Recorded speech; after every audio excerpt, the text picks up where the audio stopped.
Hey guys, Mark McMahon Real Estate, talking to you live today about some of the books that I've read that really got me pumped up about real estate investing or made my real estate investing much more fruitful. So if that sounds like something that's interesting to you, please hit the like button, please subscribe and sign up for notifications. Makes Allie really happy. All right, let's dive right into it. Today, I think probably I've got it at number 2, but I think the one that made the biggest difference to me in the recent past is a book called Rocket Fuel by Gino Wickman, and he also wrote this book called Traction, which we'll talk about in a second. I didn't put them in order because I'm trying to confuse you. So anyway, and I'm gonna look at my notes because I'm kind of forgetful, so I'm gonna look at my notes and tell you the things that I took away from this that meant the most to me. So I've made no excuses, and I've not apologized for being forgetful and scatterbrained, and I kind of embrace that now because I've found out, and it was a lot of this had to do with this book. I've found out that I'm more of a visionary. In other words, I'm more of an idea guy, which everybody jokes about. I'm an idea guy, but I actually kind of am, and I kind of flitter from place to place, and people will see me walking around the office and going, Mark, what are you doing? And sometimes I don't really know, but I know that at the end of the day, I circle around the office and circle around projects, and I end up getting things done. But that's just the way I do things. For the longest time, I thought I had a huge problem. Turns out, it's not really a big problem, because it's worked for me all my life, and I make good money, and everybody loves me, for the most part. So that's the biggest takeaway I got from this, is that I'm a visionary. I can think of things, but I can't quite cross the finish line on them. And that's why I have awesome people like Allie and Sauce and Yuko and Max and Ruben and so many other people around me, contractors and things, that help me cross the finish line on things. And if this is something that you suffer from, read this book, because it'll make you realize who you are. And it'll make you realize that you also need someone around that is an integrator. An integrator is someone like Allie, who takes all my crazy ideas and writes them down and makes them happen. So if I come up with a crazy idea for a video, she makes it happen. If I tell her I need a list of this, that, or the other to do this, that, or the other, she does it, right? So this is what you need. You need 1 and 2, because that equals 4, right? In the business world.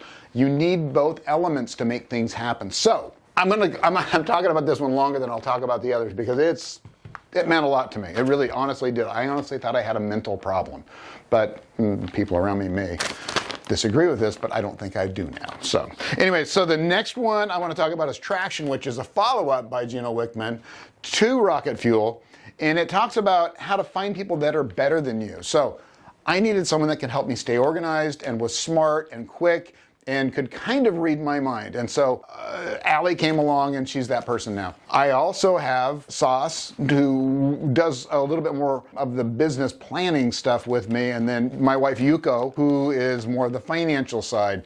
So I have all these people that hold me together, but they're better than I am. They're smarter than I am, and I like that. Never be afraid of hiring people that are smarter than you. Look, I'm good at a lot of things, but there's a lot of things I'm not good at, and I can readily admit that. You hear me saying these things all the time. It's for a reason. It's to remind me and remind you that it's okay. It's okay to have shortcomings. Just make sure that you can fill in the gaps with the right people. All right, so the other thing that I learned in Traction is to try to run your business with one system. Okay, so I am very sporadic and spread out. I'm constantly trying to set up systems in the business to make it run better. The problem is it's not always as consistent as it should be. So slowly over time, I'm really trying to build systems that dovetail with each other. In other words, it's kind of the same system for when money comes in. It's the same system when we get a property under contract. It's the same system when we flip a property, and so on and so on and so on. So that there's a series of steps that take place so that we're in sync every single time. People don't ask questions like, well, what should we do this time? It's like, no, there's a system for that. It's the same system that it was for raising money. So anyway, that's really important. All right, so integrators in my business, I've already basically told you. Everybody but me is an integrator, but there are people that have visionary aspects also. Sauce is quite the visionary, and so is Yuko M. It doesn't mean that they don't have the ability to have vision What it means is they have the ability to take tasks across the finish line, something I lack. So take that for what it's worth. Traction and Rocket Fuel, very good books for me. The book that got me started, Rich Dad, Poor Dad by Mr. Robert Kiyosaki. Look, it's the bottom line basic. Buy houses, it's smarter than spending your money on coconuts. Really, seriously, that's basically what it is. It's so simple in concept, but it was revolutionary when he put it out. People had, it was like the unknown thing back then. People didn't really talk about it. It was like the secret. Now everybody knows about it, and that seems like everybody's a real estate investor, but not everybody really is. Just you guys out there listening to me. But Robert Kiyosaki basically kicked me in the ass and got me going. I'll give him that. Some of the stuff he says, you know, I don't know. But for the most part, I credit him by getting me started. So look, if he got me started, I owe him a lot. I'm going to buy him a drink next time I see him. All right, where are we at? Number 4, The Subtle Art of Not Giving a Flying F. Kind of a crazy title. It stayed on the #1 spot in the New York Times bestseller list for a long time for business books, and I think it was because of the clever title. It was a good book. Wasn't great. It was a good book by Mr. Mark Manson. Basically, it says that I think we think too much about things. We care too much about things. We stress out about things too much. We care what people think about us. And really, guys, the less you worry about people caring about you and what they think about you, the more they're going to care about you and the higher they're going to think of you, because that's a show of confidence. Think about it. Just think about what I just said. Even if it didn't make sense, back it up and watch it again. The less you care about what people think about you, the more they're going to respect you and want to be around you, because that shows strength. That's one thing I learned. The other thing is find something really meaningful in life that you care about, because you can't care about everything. You can't just have passion for everything that you do. But find one thing, whether it's your wife, your family, your kids, your car, it could be anything.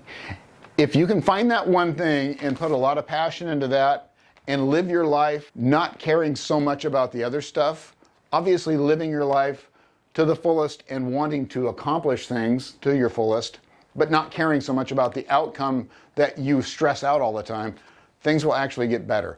It's kind of a weird concept, but it makes sense if you say it enough. And that's basically what I got out of that. Is it's just quit taking everything so seriously. What is it? I did a video yesterday. Of course, you're gonna have to go to TikTok, Instagram to see it. 95% of the problems we have aren't really problems. Maybe 5% are. So why are you always worried about that 95%? Just worry about the 5%. Oh, Mark, I don't know what the 5% is. Exactly.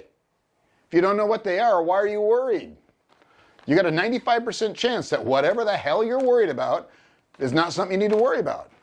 Yesterday we had a deal fall apart, came back. Fell apart again, came back.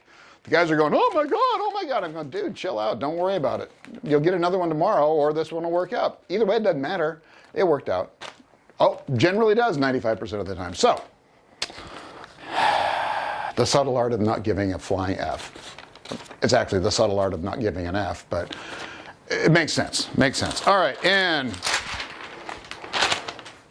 numero 5, which, for those of you that aren't blessed with language abilities like myself, Buy and Hold by David Schumacher. I bought this book a long time ago based on a recommendation from somebody at my investment club when I just started. David Schumacher is a local investor. I think he passed away now, here in the Los Angeles area. I read the book. It's like, say, Rich Dad, Poor Dad, but on steroids as far as information and kind of what to do. He's kind of like a general buy it. This guy's like, buy it and do this and this and this. And it really brought to light, especially in this area here, in LA, Orange County, Riverside, San Bernardino, and these higher areas that cost more money, appreciation is wonderful. Rents going up is wonderful. Paying down debt is wonderful. Guys, it's a book I highly recommend if you're just starting. You can find it used on Amazon, wherever. I mean, you'll see the cover. Allie will put that in. Well, Allie just threw the book at me, so I have it right here. Take a screenshot. Like this. Hey there, how's it going? Take a screenshot of this, but she'll put because she couldn't find that one. That's the only reason she handed it to me. No, She I couldn't did find it. Oh, It'll be right there to your left. to my left. All right. So anyway, guys, hey, if this was helpful, I'm so glad you were here. Please hit the like button and subscribe, sign up for notifications, and download the list on how to get started. It's a really simple way. It goes over all the things you need to do to get started and buy your first house. And I can't think of a better tool for you to get started. Even if you can't afford to get started, now you can start taking steps to move in the right direction. Also, Allie's gonna post another, one video or two videos today? Two videos that'll kind of help you along on your journey. And please share those, share this. We appreciate it. Allie appreciates it. You guys, appreciate you being here. Have a great day. I'll see you next time.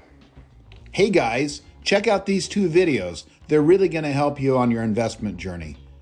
I'm also on Instagram. Tons of great video content there.